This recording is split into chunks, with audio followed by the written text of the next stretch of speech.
Putus cinta itu sebenarnya hal yang normal. Hampir setiap orang pernah ngalamin putus cinta. Emang ada sih beberapa orang yang cuma sekali pacaran sampai akhirnya merit.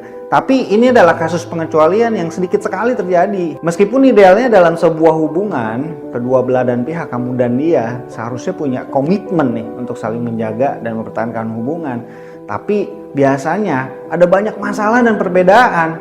Kamu dan dia memang kadang-kadang lebih baik berpisah daripada saling menyakiti dan merusak diri masing-masing. Ada banyak faktor sih mengapa hubungan harus berakhir. Tapi yang jelas kamu dan dia punya kontribusi masing-masing dalam prosesnya. Baik yang mutusin mau yang diputusin, dua-duanya biasanya udah tahu kalau hubungan kalian tuh udah mendekati hari-hari terakhir ya. Karena udah sama-sama saling ngerasain gitu. Ada yang nggak enak, ada yang beda, ada something is wrong. Kalian udah jauh, udah renggang, konflik terus ya kan. Jadi kayak ngerasa ini kayaknya memang udah mau endingnya gitu. Karena gimana pun juga sebuah hubungan itu melibatkan dua orang. Jadi kalau ada sesuatu dalam hubungan tersebut, pasti dua-duanya bakalan tahu. Nah, biasanya pihak yang paling galau dan paling butuh simpati adalah pihak yang diputusin nih. Tapi sebenarnya pihak yang mutusin juga punya masalahnya sendiri, punya kendalanya sendiri, punya dilemanya sendiri. Yang udah pernah putus pasti ngerti deh maksud saya. Sebelum kamu putusin pacar kamu, pastikan kamu udah berpikir dengan matang nih.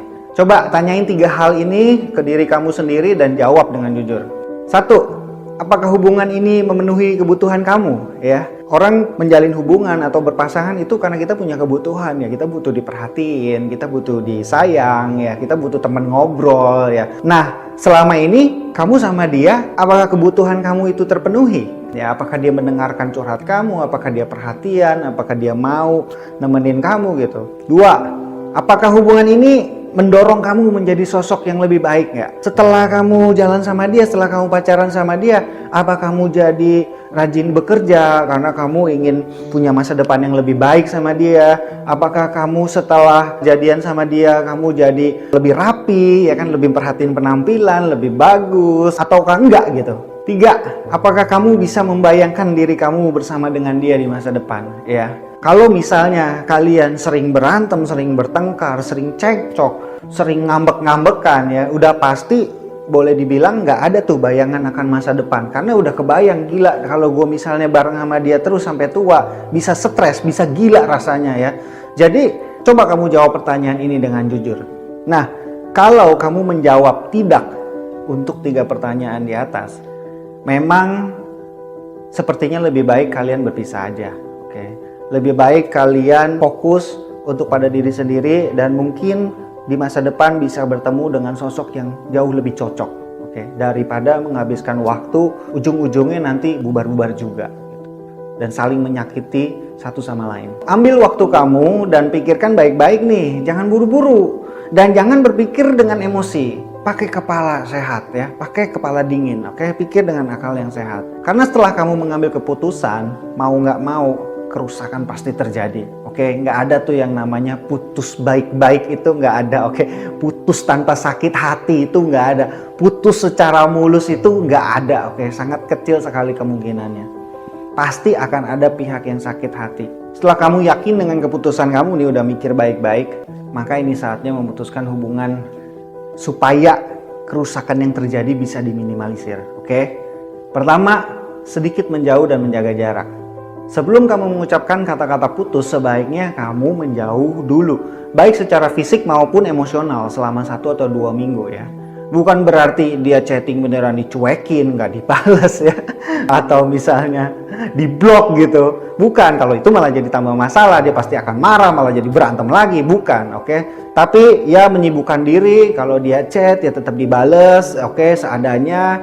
Bilang lagi sibuk, diajak ketemu ya agak menghindar, nggak bisa karena lagi banyak kerjaan dan seperti itu, oke. Dengan menjauh, kamu dapat berpikir lebih jernih dan mengambil keputusan dengan tepat. Dan pacar kamu juga bisa lebih mempersiapkan diri, dia udah antisipasi, oke. Ingat apa yang saya bilang di atas tadi, ketika hubungan akan berakhir, kamu dan dia sebenarnya udah tahu nih, jadi udah nggak ada gunanya lagi deh pakai pura-pura.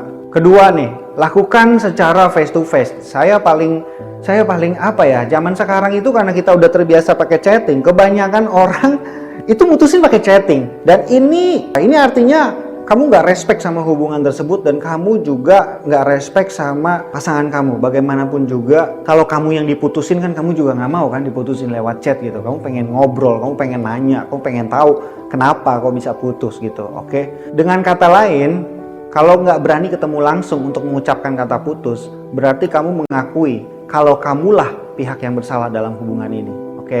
Dan ini berlaku bukan untuk cowok saja, tapi juga untuk cewek juga. Ketiga, persiapkan kata-kata kamu nih. Pastikan kamu udah tahu apa yang bakalan kamu ngomong. Susun kalimat kamu dengan baik supaya dia nggak salah nangkep apa yang menjadi maksud kamu. Sampein maksud kamu dengan kalimat yang sederhana tapi tegas. Penjelasannya panjang lebar dan bertele-tele sama sekali nggak ada gunanya. Gak usah yang kayak muter-muter karena aku begini, karena kamu begini dan segala macam. Inget nggak waktu itu kamu begini? Udah nggak usah lagi diulang-ulang lagi. Yang masa lalu, yang bagaimana kesalahan dia yang lama-lama kamu ungkit itu udah nggak perlu, oke? Langsung kamu to the point aja. Bilang kayaknya sebaiknya kita temenan karena kita nggak cocok selama ini 2-3 bulan terakhir kita selalu bertengkar, oke? Dan memang ternyata kita saling menyakiti diri sendiri, so sebaiknya kita temenan aja. Sebaiknya kita udahan sampai di sini gitu. Oke, karena kayaknya kita nggak cocok. That's it ya, daripada kita buang waktu. Jadi pakai kata-kata yang simple seperti itu. Biasanya nih untuk menutupi rasa bersalah, pihak yang mutusin akan menyalahkan pihak yang diputusin nih. Ini adalah langkah yang buruk banget nih. Kamu akan lebih menyakiti pacar kamu lebih dari yang seharusnya. Dan kamu pun akan merasa sakit kalau kamu ngelakuin ini.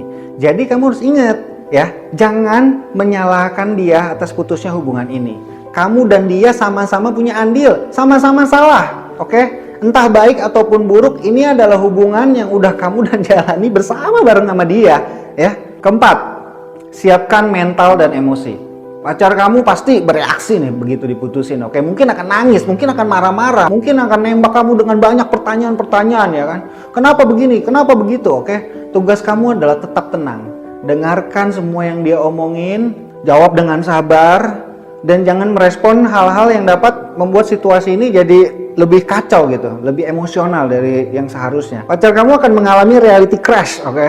Jadi cobalah mengerti apa yang sedang dia alamin. Apapun yang kamu katakan nggak akan bikin dia puas, oke? Karena itu jangan terpancing emosi dan jangan terpengaruh. Selalu ingat tujuan kamu, yaitu untuk menyatakan putusnya hubungan kamu dengan dia. Bukan untuk berdebat, bukan untuk saling menyalahkan, dan bukan untuk menyakiti satu sama lain. Saat dia dalam keadaan shock, kamu nggak akan bisa membuatnya mengerti kenapa kamu putusin dia. Jadi tugas kamu hanyalah agar dia tahu kalau kalian sudah putus. Kelima, pastikan semuanya sudah berakhir dan tetap konsisten dengan keputusan kamu. Oke, nggak ada cara ajaib untuk mutusin hubungan tanpa rasa sakit. Kecuali kalau kamu dan dia emang udah bener-bener udah ilfil sama sekali, udah nggak punya perasaan sama sekali, nol gitu. Tapi biasanya ini jarang terjadi. Karena itu jangan bersikap lembut seolah-olah kamu masih pengen pacaran sama dia. Hanya karena kamu nggak pengen menyakiti perasaannya gitu. Meskipun kamu sebenarnya masih punya perasaan sama dia, ya, karena perasaan sayang kan nggak mungkin bisa hilang begitu saja. Jangan pernah bilang, tapi aku masih care banget sama kamu kok. Kita kan masih bisa jadi best friend. Atau lebih parah lagi, mengingat-ingat betapa bahagianya kamu di masa-masa indah bersama dia dulu. No, jangan ya. Jangan. Ini sama aja ngasih harapan kosong untuk dia supaya bisa balikan lagi. Jangan. Sikap lembut kamu justru akan bikin masalah jadi semakin berlarut-larut. Nggak pernah selesai nantinya. Sikap lembut hanya akan semakin menyakiti kamu dan dia. Sikap kamu harus tetap tegas, tapi tenang. Dan jangan sampai bersikap kasar ya, nggak boleh kasar. Tetap pengertian, tapi nggak sampai terpengaruh oleh reaksi emosional dia. Ini akan bikin proses pemutusan jadi lebih lancar. Pertahankan keputusan kamu dengan menjaga jarak setelah putus. Batasi interaksi kamu dengan dia nih, ya. Jangan menghubungi dia dan hindari pertemuan yang disengaja. Serius, ini penting banget nih. Ada banyak kasus putus yang akhirnya nggak jadi putus, akhirnya balik lagi. Putus nyambung. Kenapa? Karena setelah putus masih kontekan, serius. Jadi kalau kamu memang benar-benar ingin mengakhiri hubungan ini, ya, jangan kontak lagi. Kalau dia telepon atau chat, berikan respon yang pendek-pendek aja seperlunya. Dengan begitu dia akan mengerti dan menyadari kalau hubungan kalian memang udah berakhir sepenuhnya. Mungkin apa yang saya sampaikan dari tadi kedengarannya kejam ya, dan kayaknya kok nggak berperasaan banget. Tapi justru itu harus dilakukan kalau kamu emang pengen putus secara tuntas. Memutuskan hubungan yang udah rusak adalah langkah terbaik untuk kamu dan dia. supaya kalian berdua bisa menemukan kebahagiaan masing-masing lagi. Dan sebuah hubungan yang rusak, yang udah berakhir, nggak perlu disesali. Karena itu adalah pengalaman dan pelajaran yang berharga untuk hubungan kamu berikutnya.